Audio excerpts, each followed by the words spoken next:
Kapitalisme kroni sudah menjadi fenomena global, bukan hanya di Indonesia. Kapitalisme kroni dimaknai sebagai sistem kapitalisme suatu negara yang dibangun atas dasar kedekatan pengusaha dengan penguasa. Fakta Data kali ini menyajikan indeks kapitalisme kroni hasil kajian majalah The Economist dengan Morgan Stanley Investment Management dan Pusat Penelitian Kebijakan New Delhi.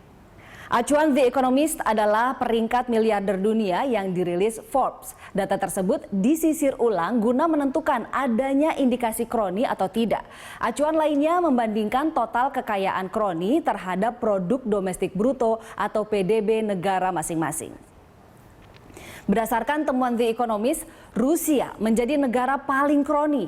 Selain korupsi sangat marak, tingkat kroni di negara ini terbilang tinggi antara pengusaha dan penguasa.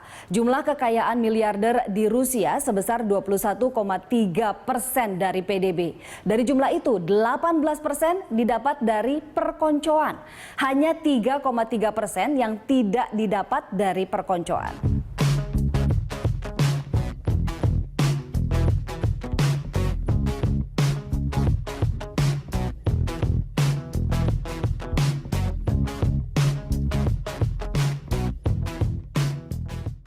Malaysia berada di urutan kedua dalam indeks kapitalisme kroni. Malaysia diguncang skandal One Malaysia Development Berhad atau 1MDB yang menggoyang orang nomor satu, Perdana Menteri Datuk Seri Najib Razak. Pengusaha di negeri jiran meraup 13,3% kue ekonomi dari total PDB. Kue itu hampir semuanya didapat lewat pertemanan sebesar 13%. Hanya 0,3% yang diraih tanpa embel-embel koneksi.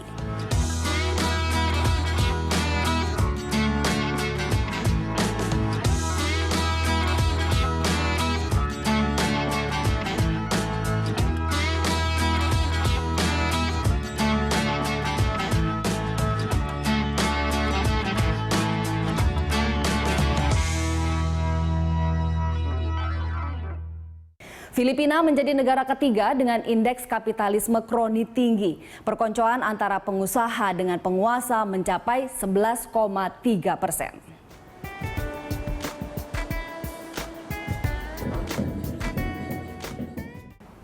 Di urutan keempat, Singapura. Negara ini dibangun dengan perkoncoan atau kroni antara pengusaha dengan penguasa sebesar 10,7%.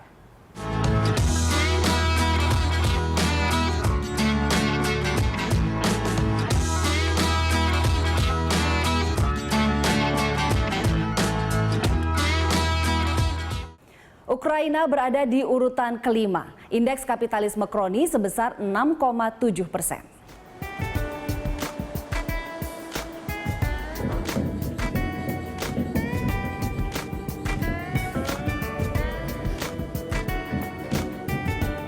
Sementara Meksiko berada di urutan ke-6, indeks kapitalisme kroni sebesar 6,6%.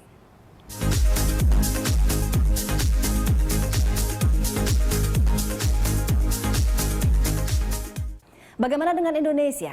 The Economist tahun ini menempatkan Indonesia di posisi 7 dalam indeks kapitalisme kroni. Jumlah kekayaan miliarder di negeri ini sebesar 5,8% dari produk domestik bruto. Tahun lalu, PDB Indonesia mencapai 11.540,8 triliun rupiah. Dari kue ekonomi yang diraup para miliarder ini, 3,8%-nya diduga diraih lewat perkoncoan. Sedangkan 2% didapat bukan karena perkoncoan. Hal ini menunjukkan lonjakan kekayaan para miliarder mempunyai hubungan erat dengan penguasa. Old strongholds. Museums feature histories of evolution and culture.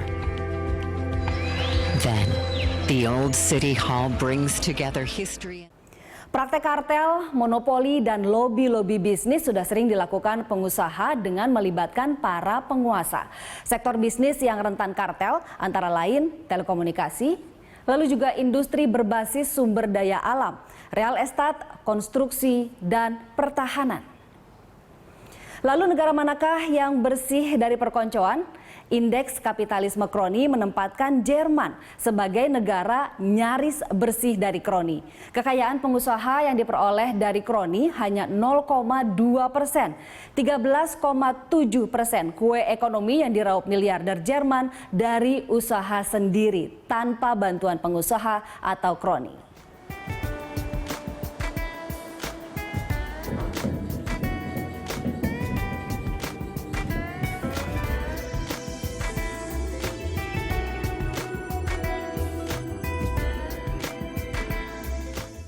Di urutan kedua ditempati Polandia sebagai negara terbersih dari kroni. Indeks kapitalisme kroni dari perkoncoan hanya 0,4% saja. Kekayaan pengusaha Polandia didapat tanpa bantuan penguasa sebesar 1,3%.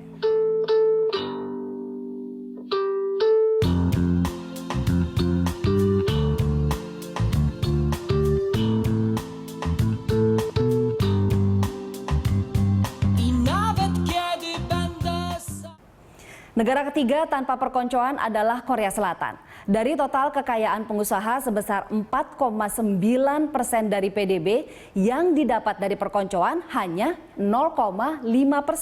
Selebihnya bersih tanpa kroni. Light shine on the harbor, night has fallen down. Through the darkness and the shadow, I will still go on. Long, long journey through the... Sampai di sini Fakta Data, saya Ani Rahmi pamit. Sampai jumpa.